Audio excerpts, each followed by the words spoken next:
आसिफ जरदारी पहला हदफ। मकसूद चपड़ासी के अकाउंट के जरिए करप्शन करने वाले शहबाज शरीफ भी नहीं बचेंगे।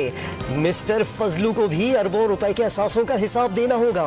तहरीक अदम एतमाद के बाद वजीर आजम इमरान खान का कराची में जारहाना अंदाज।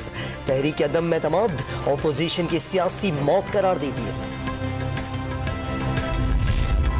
थोड़ा सब्र कर लो भाई, हौसला करो, अदम एतमाद में भी कुछ दिन है। मरियम नवाज का वजीर आजम इमरान खान पर तंज। कहा वजीर आजम अभी से हथियार फेंक कर अपोजिशन की नशिस्त पर आ गए। वजीर आजम का जाना ठहर गया, सुबह गया के शाम गया। राजा परवेज अशरफ का दावा। जियाल रहनुमा ने आज की तकरीर में वजीर आजम का रवैया नामुनासिब करार दे दिया।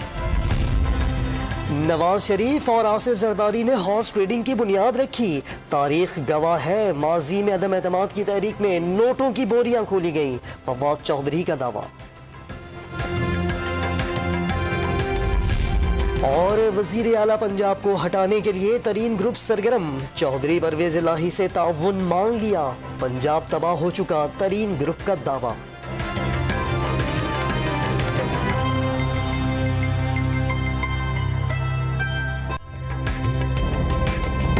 ताज़ा तरीन वीडियोस के लिए हमारा YouTube चैनल सब्सक्राइब करके बेल आइकन प्रेस करिए ताकि आपको मिले हर अपडेट सबसे पहले।